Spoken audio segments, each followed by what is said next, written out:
So, welcome everyone, and assalamu alaikum to the Blogging Theology Academy 2025 to 26 induction event for students enrolled across all BT Academy courses.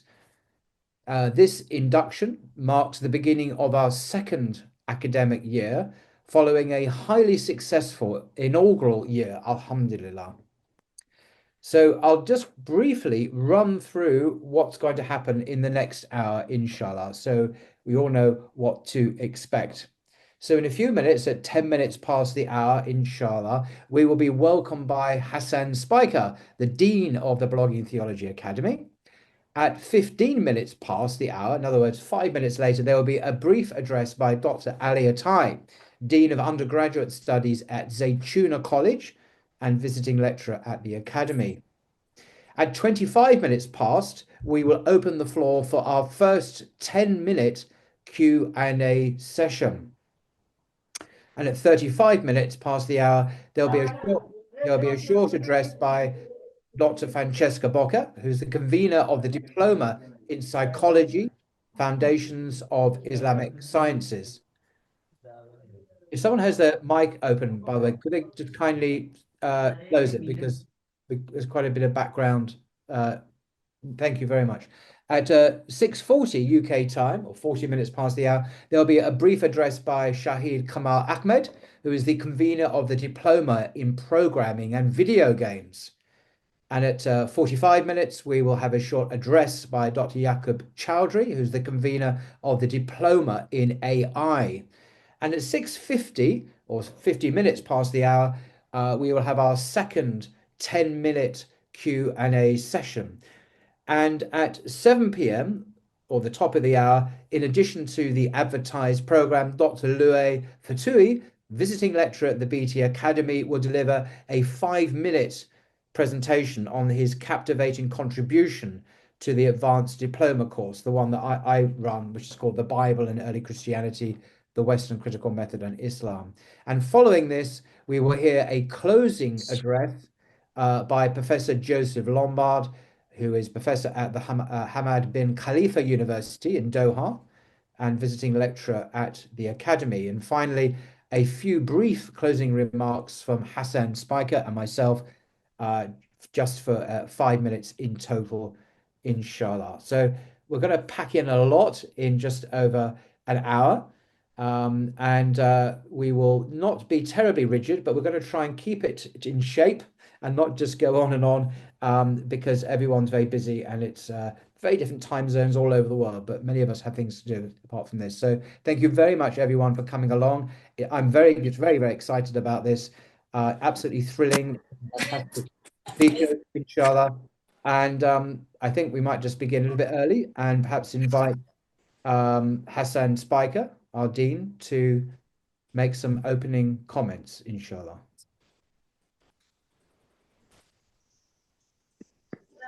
أعوذ بالله السميع العليم من الشيطان الرجيم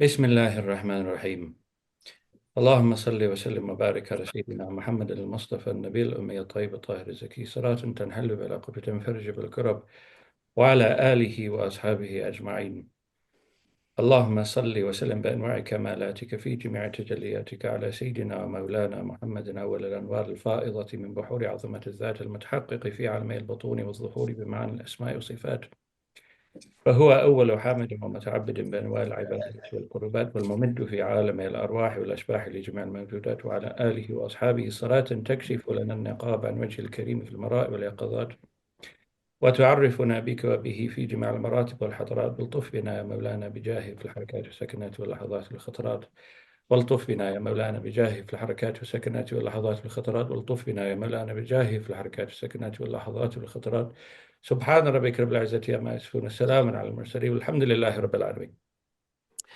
Welcome everyone. Looks like my hand movement very narrowly avoided doing an automatic thumbs up there, but just in time I put my hands down. I'm very happy to welcome you all to BT Academy. It's very exciting to see you all here.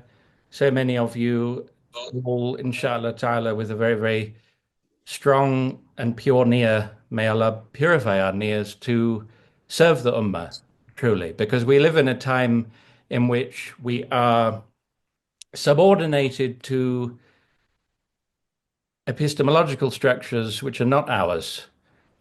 And you see so many noble attempts now on the part of so many in the Ummah to try to move towards improving matters, to recover, to move towards, even if it's just baby steps, recovering our own indigenous epistemological structures. And this is not an identitarian move. It's because our understanding of truth is one of correspondence, that our representations of the world are rendered true by corresponding to the way reality really is in itself. And yet we are working through, in terms of very often structures which have been imposed upon us, which basically view knowledge as constructed and therefore ultimately relative and therefore ultimately subjective. And so we've inherited an understanding of the world, we've inherited a civilization which we assume, because of our education and because of all the messaging that we have around us, is somehow universal and neutral. That is the civilization of modernity, of Western post-Enlightenment modernity. If anyone has their microphone on, could you please mute it?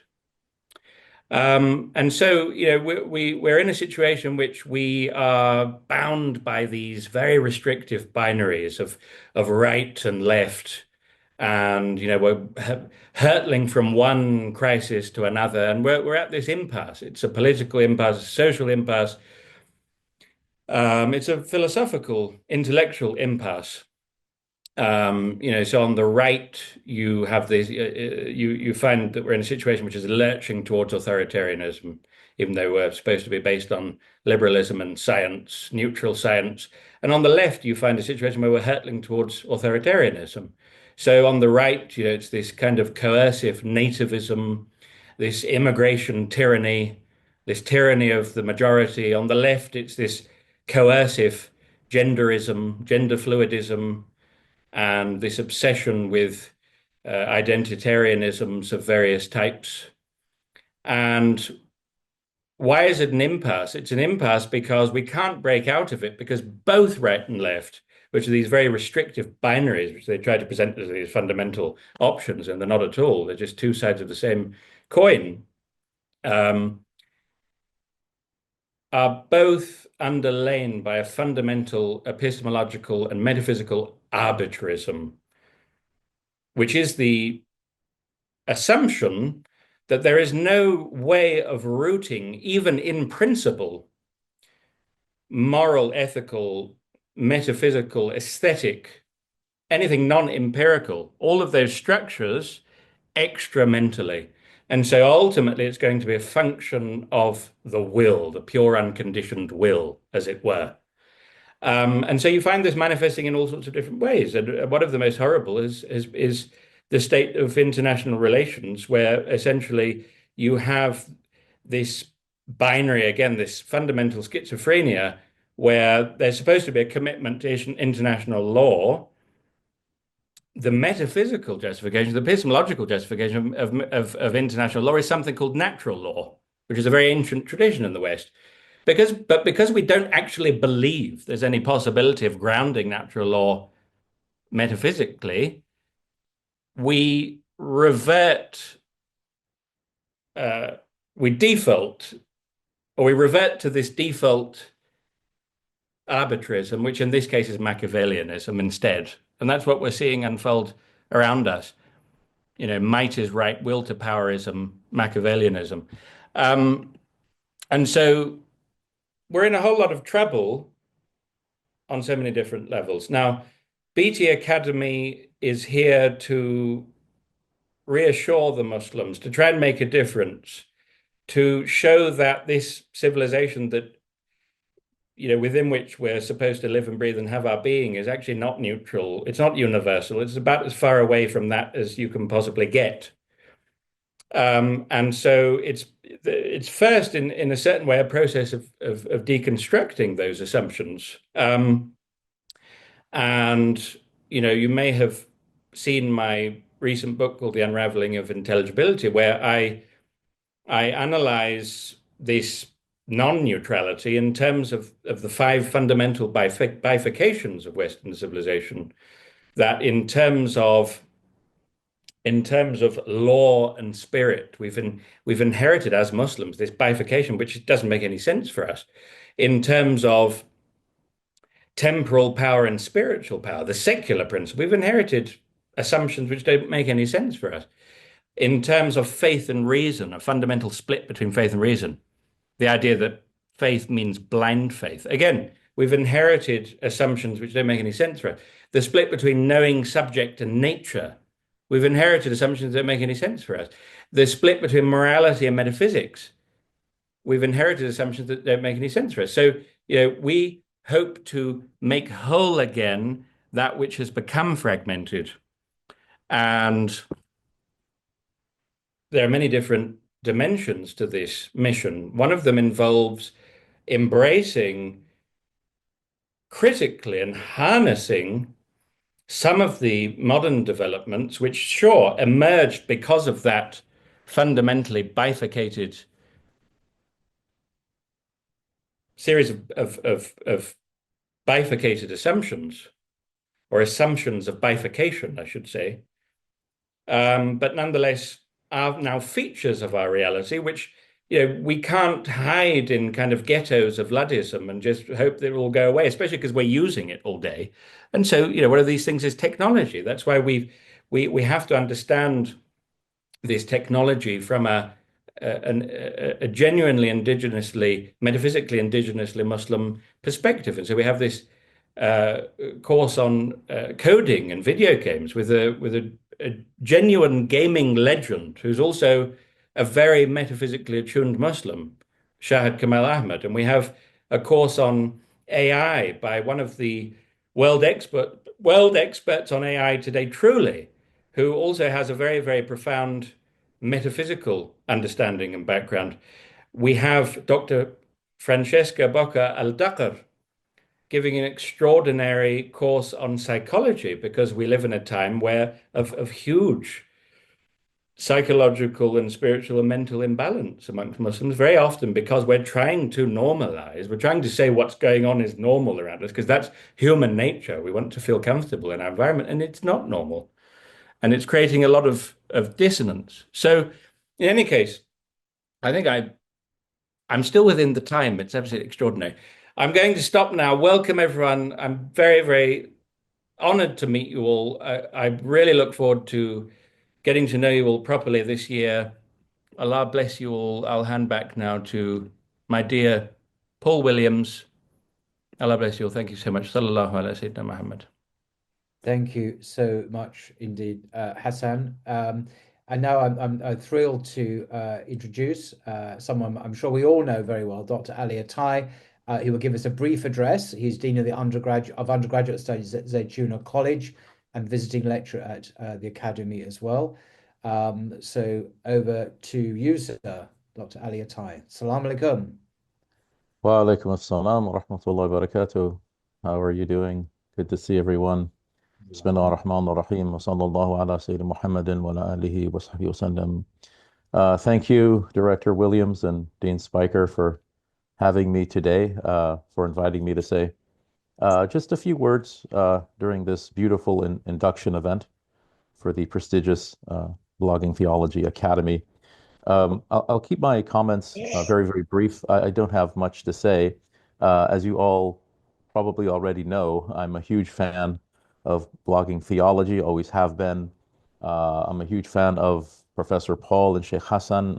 I've benefited and continue to benefit immensely from their scholarship. Their contributions to the public discourse have been amazing. Both of these men are world class. This academy is such a tremendous blessing. We thank Allah subhanahu wa ta'ala for this blessing. Just looking at the faculty, Dr. Lombard and Dr. Fatuhi, Dr. Baca, Dr. Ahmed, Dr. Chaudhry, I mean, and others. It's really just truly a blessing. Professor Paul's knowledge of biblical tradition and biblical history and Christian theology is highly impressive. Not only his depth of knowledge in these areas of specialization, but also his extremely effective manner of communicating that knowledge, as well as his poise and confidence and beautiful adab when confronted by challengers. I think it's quite rare to possess all of those elements. And of course, Sheikh Hassan in his field is just, what can we say? His knowledge and expertise in Islamic and Western theology and philosophy, metaphysics and logic is just so truly inspiring. I mean, understanding Ibn Arabi, I mean, that course just sounds absolutely fantastic. I'm thirsty for that course. Whenever I listen to Sheikh Hassan lecture, I'm flooded with zeal to read more, to study more. I'm reminded of the Quranic imperative, وَقُلْ رَبِّ زِدْنِي عِلْمًا, and oh my Lord, increase me in knowledge. May Allah subhanahu wa ta'ala bless the director and founder of BTA, Paul Williams, and bless our teacher, Sheikh Hassan Spiker. May Allah subhanahu wa ta'ala bless the faculty, the students, the entire administration of BTA. In terms of my contribution this year, I intend to do at least, if I'm so honored to do so, what I did last year, bi'idhnillah, by the permission of Allah subhanahu wa ta'ala. So last year, Director Williams gave me the privilege of teaching a couple of sessions of his course. And so we taught the students how to read Koine Greek, New Testament Greek, as well as how to read Biblical Hebrew. I think this is important because engaging in original languages just opens up all of these doors of incredible understanding and nuance that you would never get with translations. Our scholars say that language is miftahul ulum, it's the key to the religious sciences.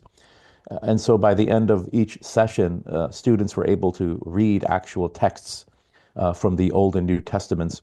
I think we read some of John chapter 1 in Greek, the hymn to the Logos, as well as some verses from the famous commissioning of Moses, peace be upon him, in Exodus 3 in the Hebrew Bible.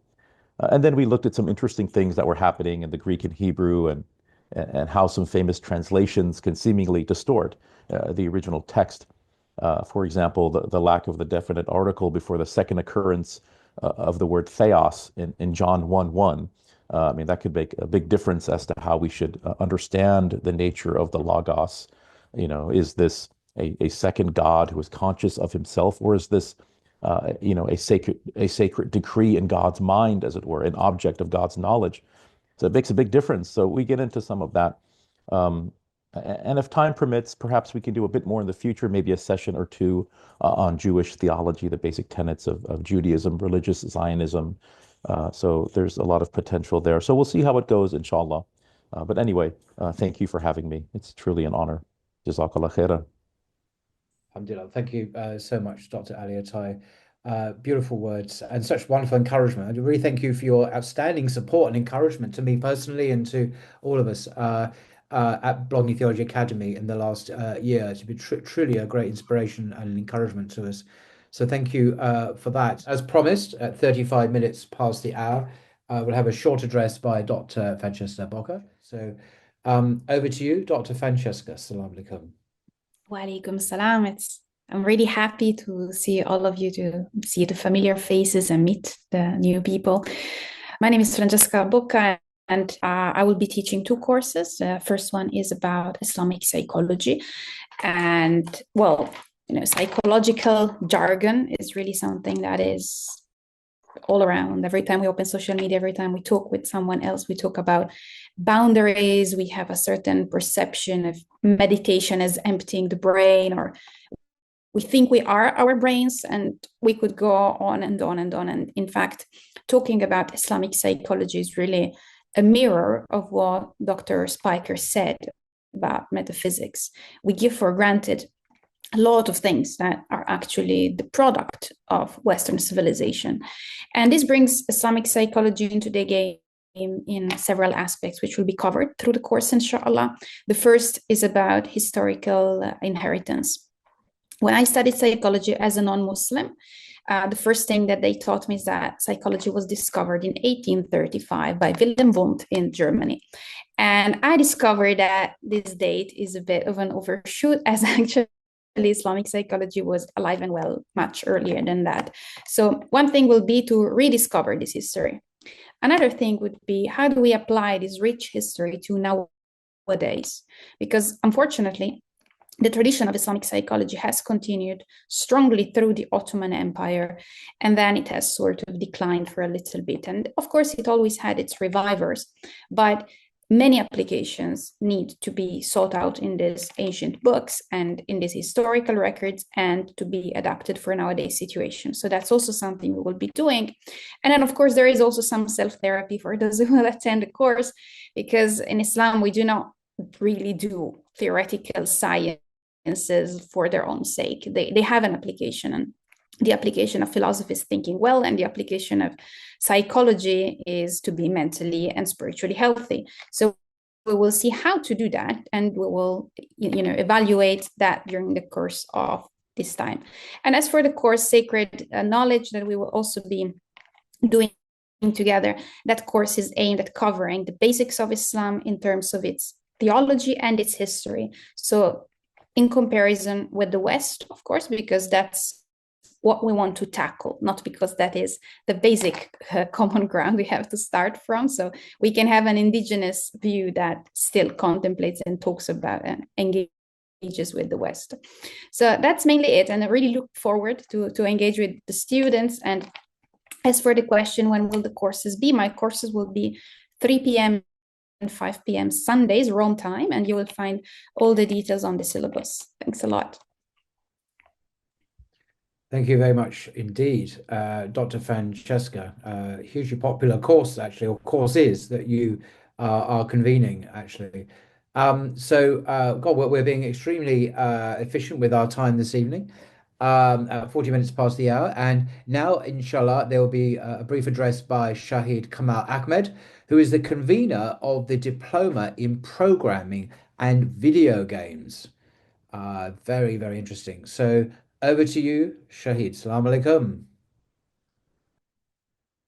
Wa alaikum salam wa rahmatullahi wa barakatuh. Jazakallah khair for inviting me to this. I have no idea why I'm in the same company as some of my favorite Muslim luminaries, who I'm much more used to seeing in a non-interactive form and devouring their content online. So I've already used up 30 seconds. I've got 4.5 minutes left, and I will try and be a lot briefer than I am usually. Are video games good or evil? I'm going to try and answer that question in the next 4 minutes and 15 seconds. So what are video games? The video games industry is a blend of art, entertainment, and technology in interactive form. Is it possible to do good in an industry that seems to promote violence? We'll cover the violence towards the end. Yes, it is. It is possible. I'll give you 2 examples from my extremely long career. Don't let my youthful looks deceive you. They're purely a gift from God. I have nothing to do with it. Mostly blame my mother. But I've been in the industry for 43 years. So I started in early 82. And my dad told me that all I was doing, he complained to my mum, so all I was doing was making monkeys dance on the screen. And he was kind of right. Sounds a lot better in Punjabi, by the way. Many, many decades later, at PlayStation, where I finally got a little bit of power, Alhamdulillah, I didn't let it get to my head. I was in the right place at the right time. I was able to affect enormous change in industry dynamics between a console platform, which had traditionally been very hostile to the smaller independent developers of video games, and the, at that time, burgeoning indie games community, who were by this stage abandoning the consoles in droves. Now, I saw this trend. I found it alarming, and I thought we would lose the next generation. So I set about to fundamentally shift the relationship between a console platform like PlayStation and its potential partners. And we did that in a few years and signed some exceptionally successful games. Now, why is this relevant? Because in order to change the reputation of PlayStation, of course, I didn't mention this to anyone at the time, I used Islamic principles of fair business. So, for example, the concept of shared risk, shared return. This is an idea that simply didn't exist in the video games business before. It was very rapacious, you're the victim. That was how it was. So whenever any company had a position of power, they were able to exploit it for maximum financial gain. What we did at PlayStation was this concept of shared risk, shared return meant that at PlayStation we were risking a fair amount of money. We were giving developers a fair amount of freedom. The contract I had created was a little under 2 pages. You need to set that against previous contracts, which were in excess of 50 pages.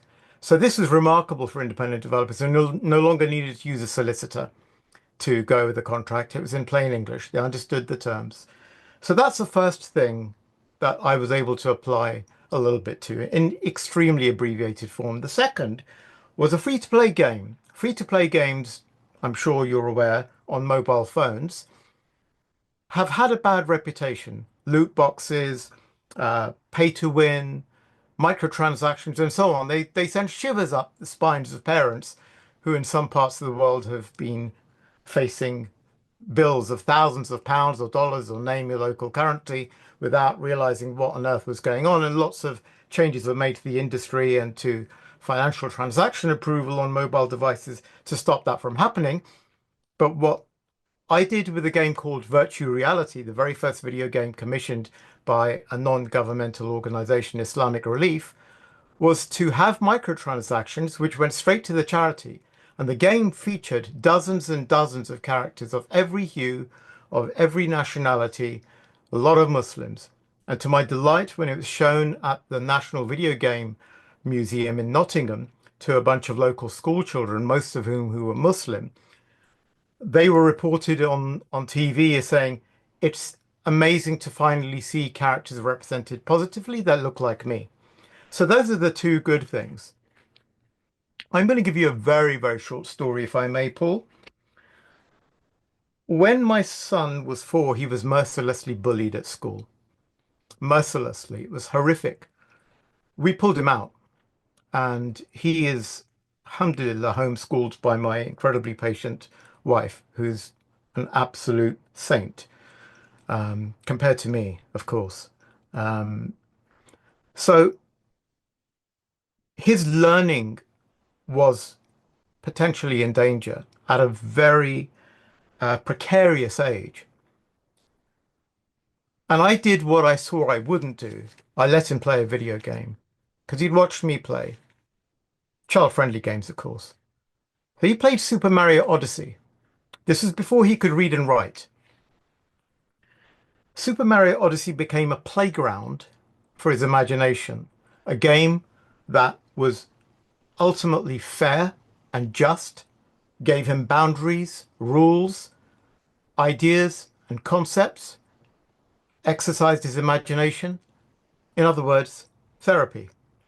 He learned to read from Super Mario Odyssey. He mastered the game. I don't know to this day how he did it, but he did. And he did it in short order. And as he improved at the game, which was just, unlike the school, his confidence grew, and the boy I knew started to return. Now, video games have been part of a moral panic for decades, going back to incredibly crude, pixelated games where no representative image could be discerned, and yet they were labeled violent. There was a game called Death Race 2000, which I can assure you didn't look anything like a race or death, or in fact, any of the graphics that we're familiar with today. But it was derided and scorned, and a huge moral panic was created. Why is this important? Well, moral panics have existed throughout the ages. And with video games, people tried to set out to prove, especially when games became more realistic and more violent, that there was some kind of link between the school shootings at the likes of Columbine in the US and video game playing. Many studies were done. Not a single causal link between video game playing and violence has ever been established. In fact, remarkably, the opposite was found, that video games in the right setting, in the right doses, can be hugely therapeutic. And I think the pandemic proved that out. If you remember, there was a wonderful Nintendo game whose name escapes me. It's probably one of the biggest games of all time, and I've completely forgotten. That's age for you. See, I'm proving now. I'm Animal actually something or other. That's it. Animal Crossing. That was one. Thank you very much. There's a proper gamer. See, I'm an aged executive, a former executive. I'm still gaming, by the way. There's Black Ops for proof. So, Animal Crossing was cited by hundreds of thousands, in fact, millions of people as being hugely beneficial to their mental health. It helped them at a time when there was very little connection. In fact, all normal social connections were being broken. Now, let's get back to the point. What is the purpose of this course?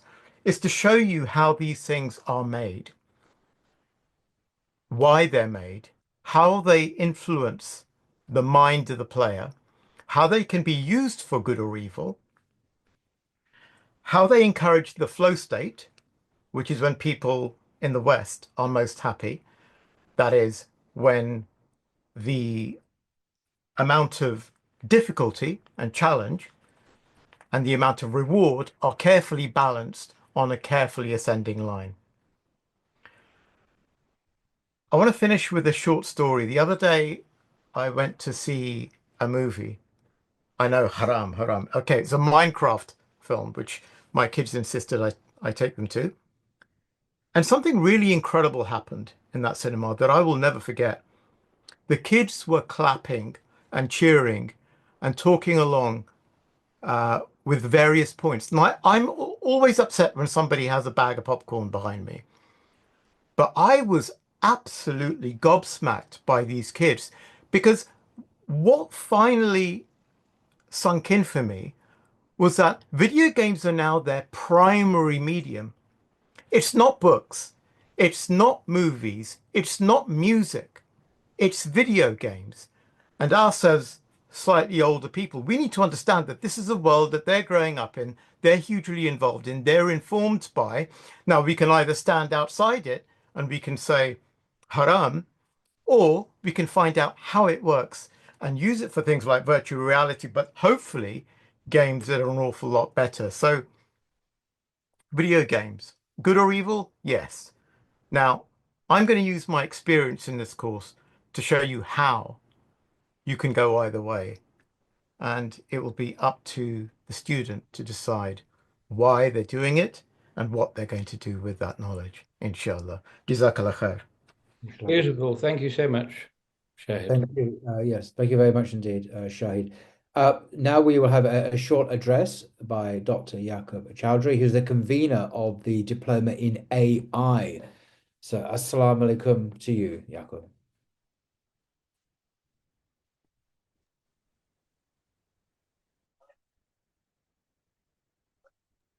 We can't hear you, sir.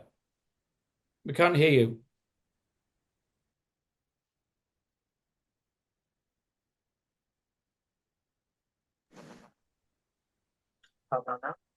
We can hear you rather faintly, so if you could come as close to the thing as possible, that would be magnificent. Thank you, Habibi.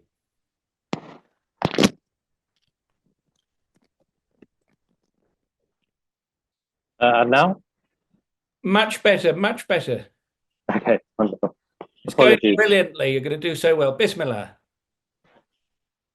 Assalamu alaikum wa rahmatullah. Yeah, I'm delighted to follow right after Shahid Ahmed, actually, because this might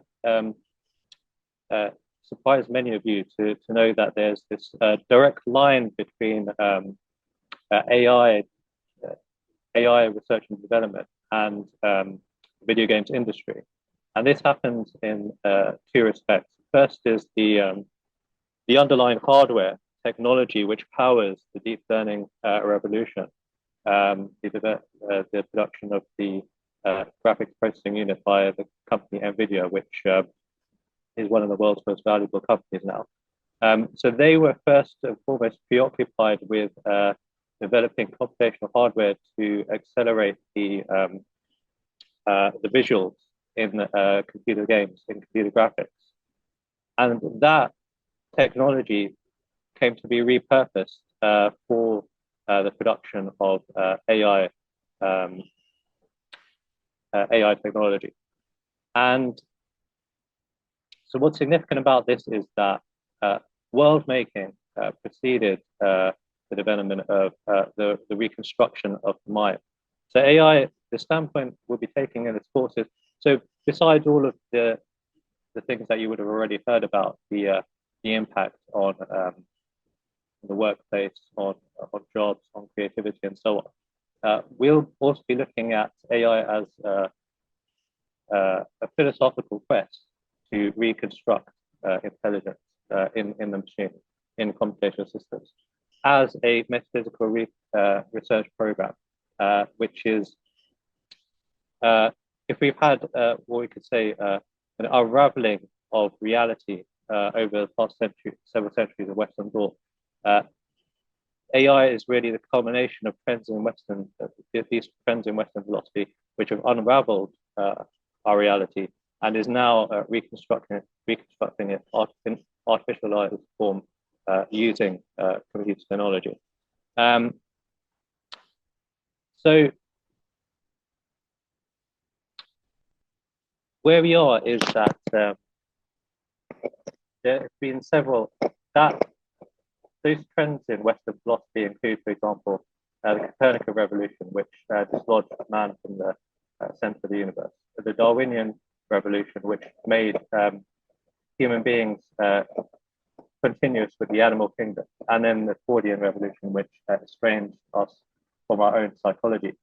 And so AI has been described as introducing a fourth discontinuity, which is or erasing the fourth discontinuity, which is to bring human beings into continuity with the machine world.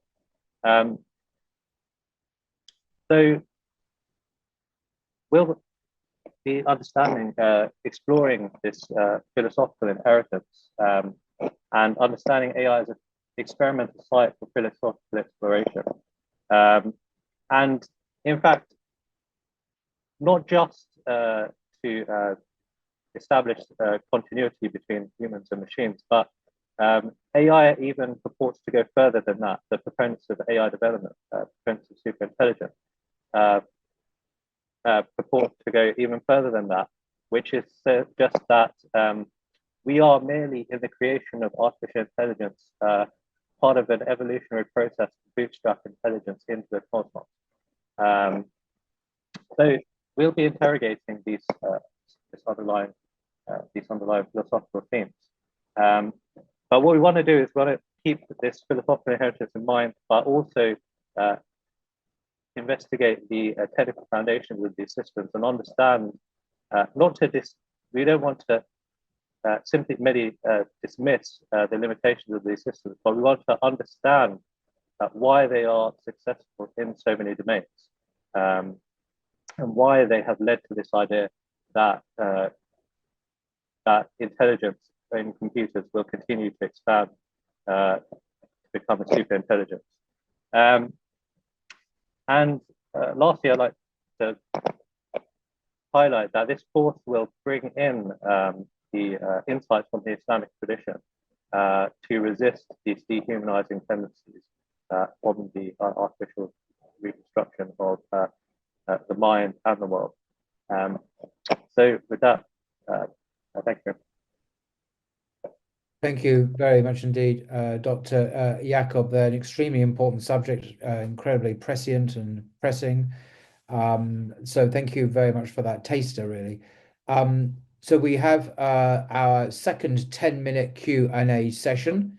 After that, in addition to our advertised program, Dr. Louis Fatui, visiting lecturer at the BT Academy, we're delivering a 5-minute presentation on his contribution to the advanced diploma course, which is absolutely fascinating. And then, as I said before, following that, we will hear a closing address by Professor Joseph Lombard, who obviously needs no further introduction, and then just a very few brief closing remarks on myself and Hassan to close. So, so back to the Q&A really. There've been lots of interesting comments on the chat, some of which we've been able to answer. But does anyone have any verbal questions they feel brave enough to articulate, speak out about on this forum? I can ask a question, Paul. Please, please. Yep. Assalamu alaikum, everyone. It's such a pleasure to be part of this amazing adventure for me. I applied for the diploma program, and now I'm seeing that, mashallah, the program's flourished. We have a lot of lecturers that I would love to participate in their courses as well. But just to ask, for those who applied for the advanced diploma program, will we have any chances to interact with the other lecturers as a guest speaker, or do we need to, like apply for the short courses for that? Well, on the advanced diploma, which, as you know, there are two courses. There's Hassan's course on advanced logic and metaphysics, and mine, which is more focused on the early biblical tradition and the historical critical method and how it relates to Islam. We do have guest lecturers. For example, Dr. Ali Attai, alhamdulillah, is one of those. Dr. Louis Fatui, who we'll be hearing from shortly, is another. And there are several others as well who will be introduced in the course. So it's mainly myself on my particular course, but also every now and then, maybe once a month, we'll have a guest lecturer with unique expertise and perspective. And yes, you will definitely be able to interact with them and talk with them. That's the whole point of having a live session. There's no recorded content really, unless there's an exceptional reason why people can't attend, and then we do have an archive record of that particular live session. So yes, there is every opportunity to interact with our scholars on all the courses, but on the advanced diploma course as well. There's a question here for Dr. Yaqub. Can Dr. Yaqub share the details of the timing of his course? I don't know if you're able to address that, Dr. Yaqub.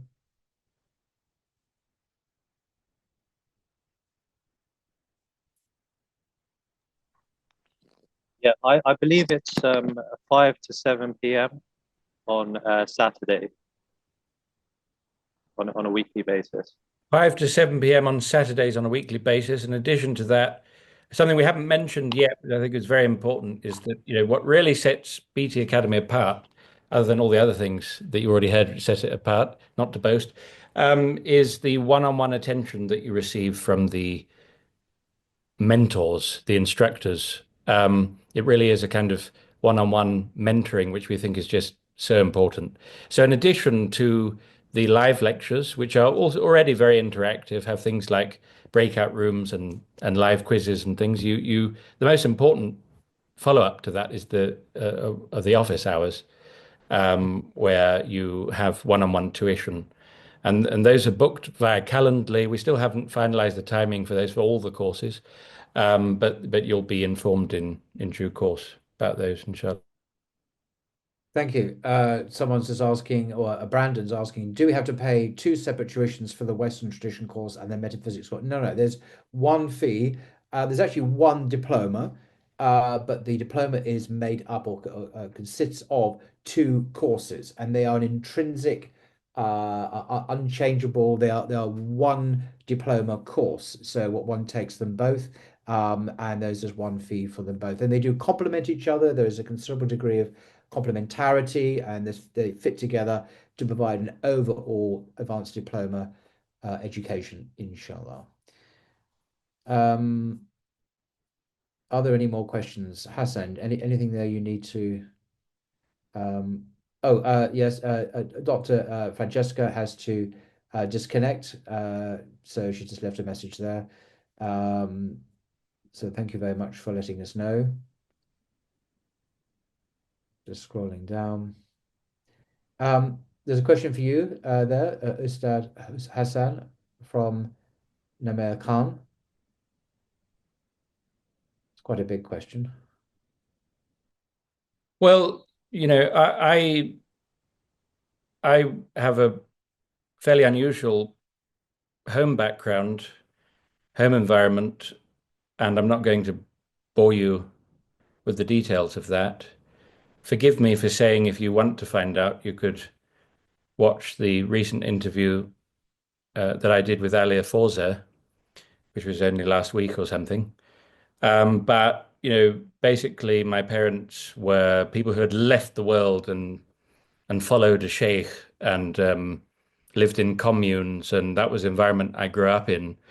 And I grew up reading the prefaces of books by Sheikh Abdul Qadir as-Sufi. I didn't usually get beyond the preface because it got a bit complicated after that, but I found those prefaces so inspiring, which were actually so critical of Western academia, considering it to be a kind of priesthood of modernity. Um, that I mean, I actually they were more critical than I was later willing to countenance when I actually went into academia. I thought he was a little bit harsh, but it was still fundamentally true what he was saying. And the point is that had inspired me at a very young age to say, I'm never going to go into the academy first. I need to go and take Islamic metaphysics first from a traditional master, and then I'll go into the academy. And even when I went into academy, I had to have my arm twisted basically to bother to go in the end. But when I did end up going, and I went to the University of Cambridge specifically, I actually found it enormously beneficial. And what I found particularly interesting was that I ran in the divinity faculty of Cambridge. I found that there is a parallel tradition where there is this within Christianity, where there is this commensurability. Now, I assure you, I'm very far from being a perennialist, but there is nonetheless a commensurability, as in every philosophical tradition stands in a specific degree of proximity or lack of proximity to the truth. That's just if you say a statement, it has to have some, it's at some remove, at some distance or proximity from the truth, and that is in that sense, truth is one, but it becomes distorted. We become veiled from it. There's this relationship between subject and object in terms of our degree of purification and in terms of the corresponding degrees of being.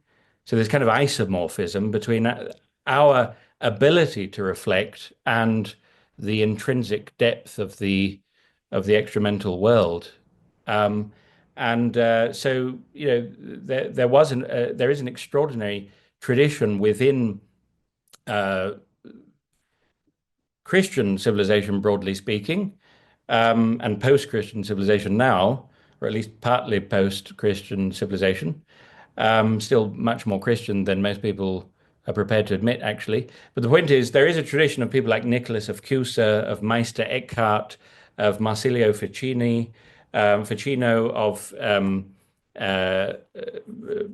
Berthold of Moosburg, who you've probably never heard of, but he's a very, very important late medieval philosopher, where there is this extraordinary crossover and commensurability in terms of the metaphysical vision, the deductive structure. So, I actually found that very, very interesting. And for me, it showed me how it gave me a kind of yaqini experience that yes, Islam is the consummation of this metaphysical tradition uniquely. And they weren't quite able to get there because they had to make accommodations to Christian theology. So you have someone like Meister Eckhart who said, sorry, guys, there's got to be beyond the Trinity, there's got to be a Godhead. And he got in a lot of trouble for that. But he witnessed that. He realized that there's got to be something beyond the Trinity. The Trinity can't be the absolute. He got a lot of trouble. There was a papal bull, I heard, an aptly named papal bull that they released about that. So where he got in a lot of trouble. But so they were always held back by the need to genuflect literally to a lot of batil and kufr. In any case, I think we better get back to the Yeah, thank you for program. that. That's a fascinating and tantalizing and even amusing answer. I'd like to invite Dr. Louis Fatui to give his 5-minute presentation on his captivating contribution to the advanced diploma course. Louis, over to you, sir. Assalamu alaikum. وعليكم السلام ورحمة الله وبركاته, Paul.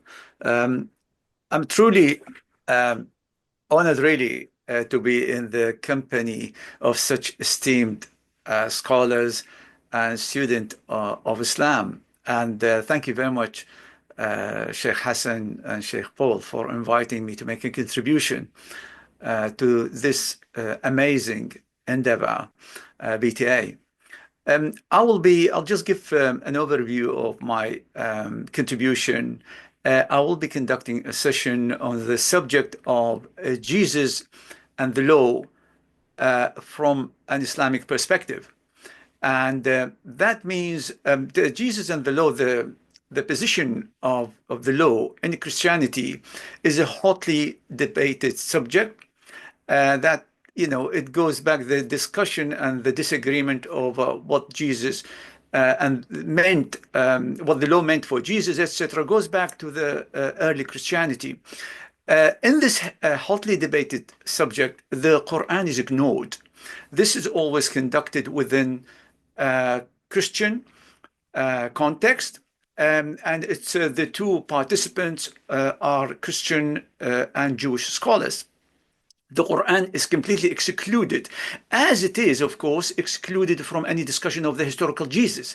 The historical Jesus, who people cannot ignore at all, agree on what he exactly was because of the nature of the sources, is kept away from the Quran, and the Quranic Jesus is never really brought into this discussion. So that would be the focus of the session. I will be discussing the diverse views in Western scholarship about what the law represented for Jesus. I'll be looking at extreme views, whereby some claim that Jesus completely abrogated the law. Others said no, he completely obeyed the law. And then some other more nuanced voices. We'll also look at the interesting fact that those disagreements always or often split along confessional lines, not really what you would expect in an academic discussion, but that's actually the reality. So Jewish scholars have certain views, Christian scholars have others. I'll then talk about the underlying causes of this kind of these problems, and the fact that this issue remains unresolved despite the numerous countless books, papers, discussions, etc. on the subject. And I'll talk about what I call the gospel problem and the extra gospel challenges. So the gospels themselves, with their accounts, present us actually with serious problems when we come to discuss the historical Jesus in general, and Jesus' relation with the law as part of that, simply because they are the general issues about the dating and anonymity, different audiences to which those gospels were written, different theologies, the limited little history that we find in them, the fact they are anachronistic, they are talking about the time of the writing more than the time they are dating. The fact that they contain contradictory statements, as I always say, if you want to study the Gospels, unlike the Quran, when you study the Gospels, you have to ignore a big chunk of it to develop any consistent narrative. When you come to the Quran, you have to do the exact opposite. In order to develop a consistent narrative, you have to include the whole of the Quran. So I'll be talking about that. Then I'll talk about the challenges that are really that originate from outside the Gospels. More specifically, Paul, of course, is very prominent in the New Testament, and of course, his influence is unmatched by anyone else in the history of Christianity. Probably some would argue not even Jesus. So Paul, of course, had no historical knowledge of Jesus, yet at the same time, he's a major source on Jesus. But also, he made, when it comes to the subject of Jesus and the law, he made contradictory statements, positive and negative statements about how Jesus approached the law. And the other related obvious source of difficulties for the subject of Jesus and the law is that understanding the context, the historical context in which Jesus lived, and the discussions and the opinions of the legal practices of the Jews in first century Palestine. And there are differences among scholars about what exactly went on there. For instance, does the Mishnah that records much of what happened at the time reports actually the legal practices and theories at the time of Jesus, or do these reflect the time of their when they were written down 2 centuries later, etc.? So I'll be dealing with that as well. And then I'll get to the main, really what I personally more always interested in, which is what the Quran tells us about Jesus. I'll be, first of all, talking about why the Quran is ignored, generally speaking, when it comes to Jesus, but also specifically when it comes to Jesus and the law. I will be also then making just a little introduction to the Mosaic law, just in terms of the 2 tables of the law, etc. I'm pretty sure Dr. Ali Altai would have already given, a much better introduction and very detailed introduction. What I'm going to mention here just quickly how these tables relate to the discussion, and then I'll move on to talk about Jesus and the law in the Quran. I'll explain how the Quran confirms that Jesus recognized and confirmed the law, how he observed the law, and how he also relaxed some aspects of the law. And I'll be drawing on opinions of some Muslim scholars there. Then I'll be talking also about primitive Christianity. We'll go back to the New Testament.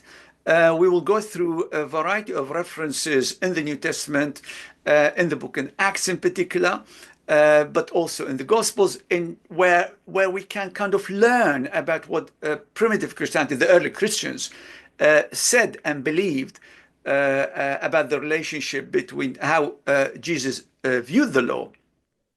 For instance, even the concept of divinity, whether he's divine or not, of course, scholars now know he did not claim to be divine, nor was viewed as divine. That actually part of the law, the fact that he did not claim divinity, is actually a legal point from the Jewish as well as Islamic point of view. We'll talk then about the Jesus, all the statements made about or attributed to Jesus, statements and actions with respect to the law that are reported in the 4 Gospels. Obviously, John doesn't have as much, but the synoptics have a lot. And I'll be going through them all, talking about all those, whether they belong to the first table of the law, which is that governs the relationship between man and God, or the second table, which is about man and man. So I'll be going through them, and I'll split those into 3 categories. Those that we look at and say, well, these are clear statements about Jesus observed the law. And then I'll look at others which I classified as misunderstood violations of the law. So I'll go through this as well and show that they are not.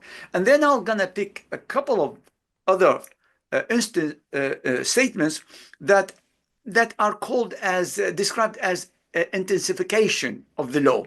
And I will be obviously covering this from also a Quranic perspective, as in, do they match what the Quran says or not, and effectively using the Quran as a way of reviewing the statements in the New Testament about Jesus and the law, and effectively developing an image of the historical Jesus with respect to the law using the Quran. That's briefly what I'm going to cover. Fantastic. Thank you very much indeed for that. Fascinating. It's an absolutely fascinating subject, endlessly interesting, and very much looking forward to hearing you talk about that. So finally, Thank you. We will hear a closing address by Dr. Joseph Lombard, who is professor at Hamad bin Khalifa University and visiting lecturer at the BT Academy. So, assalamu alaikum to you, Joseph, in Doha. Wa alaikum assalam wa rahmatullahi wa barakatuh. I pray that you all are well. Inshallah. Thank you. Yeah, so I've just finished teaching a session on my course on Islamic thought and post-colonial theory, of which this course that I'll do with BT Academy is an iteration. So I've been engaged in this idea of looking at post-colonial theory really through an Islamic lens for some time. And the reason for this was actually to answer multiple questions about the structure of the Euro-American Academy and its treatment of Islam. And one of the things that I've progressively found is, and I think that we could say that Sheikh Hassan alluded to this a while ago, is that the rot goes deeper than we imagine. And one of the reasons for engaging in decolonial theory and post-colonial theory in this process is that these have become effective mechanisms for the critique of the Euro-American Academy, of its underlying assumptions, of its methodologies from within the Euro-American Academy itself. They do not, however, provide ultimate answers, shall we say, because like most disciplines, or shall we say really like all disciplines that are developed within the Euro-American Academy, they remain grounded within a secular liberal humanist metaphysic. Or what Sheikh Hassan refers to as the modern arbitrarism. And as such, they end up being, in many ways, liberalism's most recent iteration of the fundamental assertion that it is only liberal humanism that can come up with satisfactory answers or satisfactory solutions to the problems that it creates. And this is why, for example, we get postmodernism after modernism, deconstructionism after structuralism, and things along these lines, but they still remain grounded in the same overarching metaphysic. So on the one hand, we could say that decolonial theory and post-colonial theory are very useful tools for the process of deconstructing the academy and looking at the manner, and actually really deconstructing much of Western thought, and looking at the manner in which it itself has inherent biases that it carries over from one iteration to the next. And this is especially useful when we look at the manner in which fields such as Islamic studies are constructed, religious studies are constructed, anthropology, and things along these lines. These are these fields that were specifically designed to study the other in various ways, as defined in different ways over time. Now, what I then do, however, which is very different, is in this course, I go into what are these fundamental shortcomings of post-colonial thought, how it actually remains in many ways the next iteration of the colonialist frame, which is to say that it continues to be another mechanism for the extension of Western epistemic hegemony. And then I look at how, in fact, I propose that one of the things that we have not yet done as Muslims is to create what we might call an Islamic post-colonial approach. And there have been various attempts of kinds. And so what I wish to do is to, in a sense, put into dialogue people such as Sayyid Naqib al-Attas, who's very critical of modernity, but from within a Muslim frame, Sayyid Hussein Nasser, and others like this, who have in fact used Islamic principles to critique the West, but also put these into dialogue with many of the critiques that we have from within the field of post-colonial, decolonial theory, in order to look at how we can develop a more refined criticism of the overall, shall we say, secular liberal human metaphysic, and provide an alternative. Coming at this as a Muslim and from a theological perspective, I think that one of the things that we tend to fail to do as Muslims in the contemporary period is we continue to play the game as defined by by and within the Euro-American Academy. And as such, we're always on our back heel. You know, it's like a boxer, you're fighting on your back heel. But instead, we really need to go on the offensive and actually call out the Western tradition for many of its fundamental contradictions. And I would actually say for the fact that in many ways, when it claims to be operating rationally, it is actually operating from what within classical metaphysics would be considered to be a sophistry.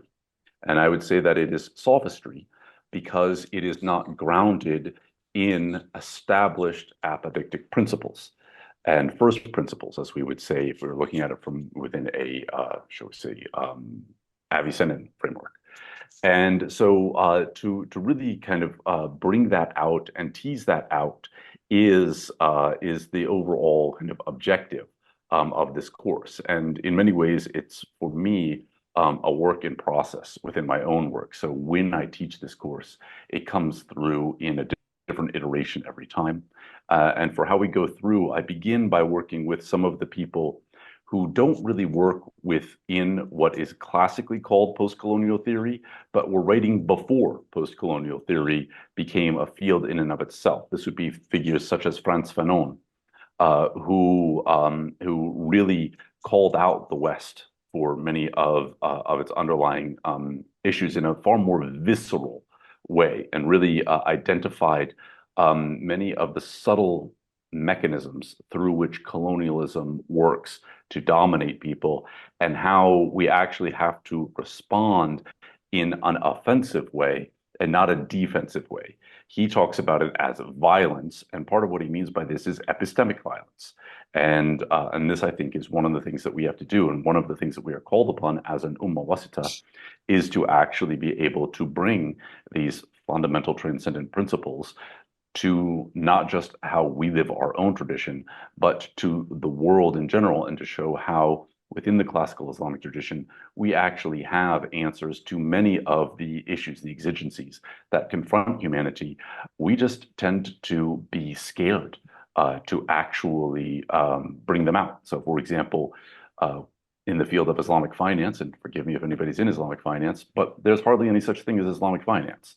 It's just Western finance with Islamic dress. And how do we make pork halal? Astaghfirullah.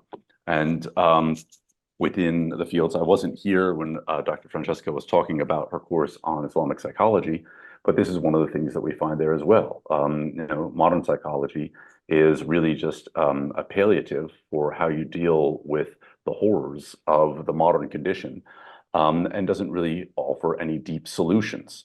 Whereas a Islamic framework of how we analyze the condition of the human being is much broader and goes to far more levels and is grounded in transcendent eternal principles. And so I think that one of the fundamental steps that we need to do is to be able to deconstruct, really bring down this whole tower, and being in discourse with post-colonial, decolonial theory provides us a way to do this effectively while actually being in discourse with people within the West. And in fact, some people will actually listen to this, but it's more of a wedge to get into that discourse, and then from there show what are the answers that can be provided from within the Islamic tradition to the exigencies that confront humanity, not just Muslims today. Mm.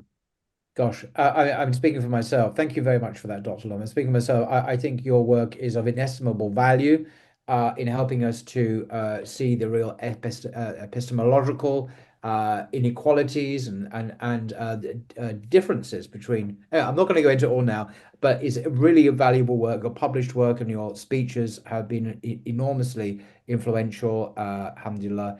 And I think your contribution to BT, the Blogging Theology Academy, would be extremely valuable. So I'm very, very honored indeed that you can find the time to contribute to this course. So thank you so much. We have two questions that were asked about what I was Yes. saying. Should I answer them? Please, please. So one, you mean we're not in a post-colonial world, and you said correct.